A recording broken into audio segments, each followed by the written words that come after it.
अस्सलाम वालेकुम dear students. Quantum numbers में नेक्स्ट हम डिस्कस करने जा रहे हैं magnetic quantum number. Magnetic quantum number को हम स्मॉल m से डिस्क्राइब करते हैं और मैग्नेटिक क्वांटम नंबर जो है इलेक्ट्रॉन की मैग्नेटिक फील्ड, और जब इस पर एक्सटर्नली हम मैग्नेटिक फील्ड अप्लाई करते हैं तो इसकी मैग्नेटिक फील्ड की जो डिस्ट्रैक्शन है उसको शो करता है। बोहर थ्योरी में हमने पढ़ा था कि स्पेक्ट्रम में जब हम मैग्नेटिक या इलेक्ट्रिक फील्ड अप्लाई करते हैं तो उसकी लाइंस जो हैं वो फर्दर लाइंस में डिवाइड हो जाती हैं, और ये एक डिफेक्ट था बोहर थ्योरी में कि बोहर जो है इसको डिस्क्राइब करने में नाकाम रहा।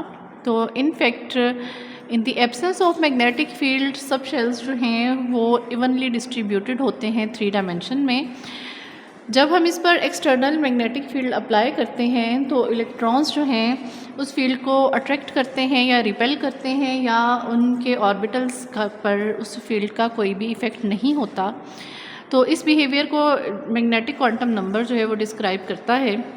मैग्नेटिक क्वांटम नंबर की वैल्यू जो है ये एजीम्यूथल क्वांटम नंबर की प्लस माइनस वैल्यू के साथ होती है। मींस के अगर इसमें एजीम्यूथल क्वांटम नंबर की वैल्यू जो भी है वो प्लस वैल्यू और माइनस वैल्यू के साथ जो है वो मैग्नेटिक क्वांटम नंबर की वैल्यू है। और मैग्नेटिक क्वांटम नंबर की मैक्सिमम नंबर ऑफ़ वैल्यूज़ जो हैं उसका फार्मूला जो है ये 2l+1 है।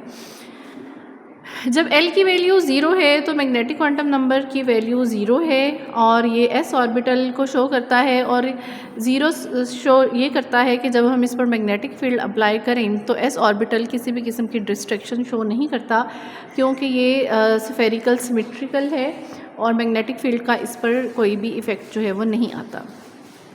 जब l की वैल्यू 1 है तो मैग्नेटिक क्वांटम नंबर की वैल्यू 3 है, +1, 0 और -1। और ये शो करता है कि जब हम मैग्नेटिक फील्ड अप्लाई करते हैं तो p ऑर्बिटल जो है ये अपनी जो है ओरिएंट हो जाता है स्पेस में 3 स्पेसिफिक डायरेक्शन में, x, y और z डायरेक्शन में। तो इसके 3 लूप जो हैं वो शो होते हैं, px, py और pz। px जो है ये सिमेट्रिकल होता है, इसके लिए मैग्नेटिक क्वांटम नंबर की वैल्यू 0 है। py और pz के लिए ये वैल्यूज़ +1 और -1 जो है हो सकती हैं।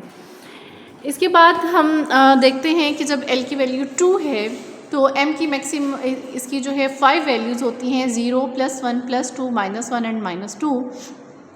D sub shell further complicated है बिकॉज इसके 2 डबल लूप होते हैं हर एक के लिए /dz² के। तो इस पे जब हम मैग्नेटिक फील्ड अप्लाई करते हैं तो इसके डिफरेंट लूप डिफरेंट डायरेक्शन में ओरिएंट हो जाते हैं। प्लस का साइन शो करता है कि ये टुवर्ड्स मैग्नेटिक फील्ड ओरिएंट होते हैं, और माइनस का साइन ये शो करता है कि मैग्नेटिक फील्ड से अवे जो है वो अपने आप को एडजस्ट करते हैं। तो इसमें जब m की वैल्यू -2 है तो ये dxy लूप को शो कर रहा है, -1 है तो dyz, 0 है तो dz², क्योंकि dz² जो है कि सिमेट्रिकल होता है।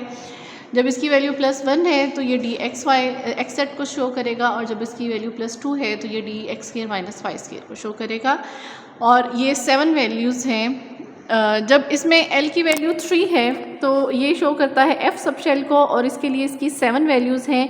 इससे हमें पता चलता है कि जो हमारे पास f सब शेल है उसके 7 लूप्स होते हैं, और इसकी शेप जो है वो काफ़ी ज़्यादा कॉम्प्लिकेटेड होती है।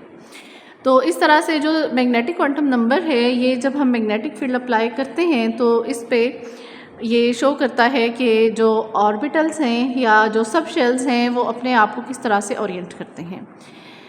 नेक्स्ट और लास्ट क्वांटम नंबर जो है स्पिन क्वांटम नंबर है। स्पिन क्वांटम नंबर जो है ये इलेक्ट्रॉन की अपनी मैग्नेटिक फील्ड को शो करता है या स्पिन को शो करता है।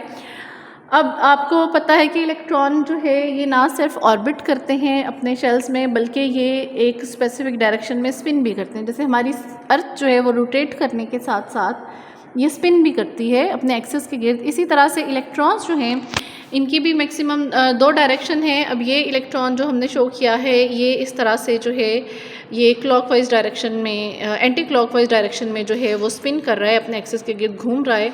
चूँकि इलेक्ट्रॉन पर नेगेटिव चार्ज होता है और जब कोई इलेक्ट्रिक चार्ज स्पिन कर रहा होता है तो उसके इर्द गिर्द जो है मैग्नेटिक फील्ड प्रोड्यूस होती है। अब यहाँ देखें कि इस पे जो है मैग्नेटिक फील्ड इसकी जो है ये लाइन ऑफ इसमें जो है अपवर्ड डायरेक्शन में है, और इसमें नॉर्थ पोल जो है इसका मतलब ये एक जस्ट लाइक एक छोटा सा मैग्नेट का पीस जो है ये बिहेव करेगा, और इसका नॉर्थ पोल जो है अपवर्ड है और साउथ पोल जो है वो डाउनवर्ड है। तो जब ये एंटी क्लॉकवाइज डायरेक्शन में रोटेट करता है तो इसकी मैग्नेटिक फील्ड जो है इसको हम +½ से शो करते हैं।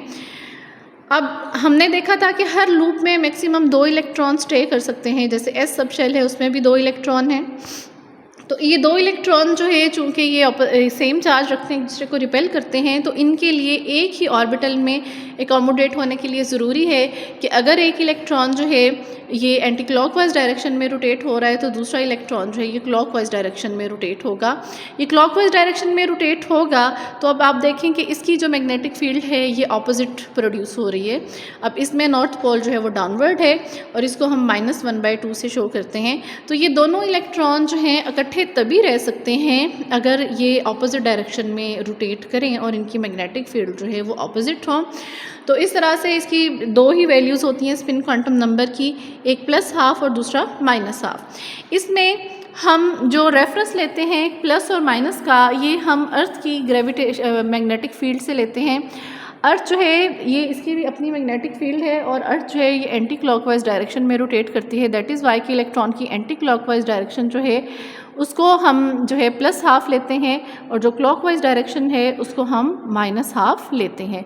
ये अब हमारे पास इलेक्ट्रॉन्स का बिहेवियर शो करता है कि जब हम स्पेक्ट्रम को हाई पावर रेजोल्यूशन पावर से जो है देखते हैं तो उसमें हर लाइन डबलेट में कन्वर्ट हो जाती है। वो डबलेट जो है वो इसी स्पिन को जो है उसकी शो करते हैं कि जो ऑपोजिट डायरेक्शन में जो है वो जाती हैं। तो ये जो है इसमें इस तरह से जो हमारे पास क्वांटम मैकेनिकल थेरी है और उसकी ट्रीटमेंट से जो क्वांटम नंबर्स हैं, जितने भी बोहर के एटॉमिक थेरी में ड्रॉबैक्स थे या शॉर्ट कमिंग्स थी, उन सबको जो है वो कवर करती हैं।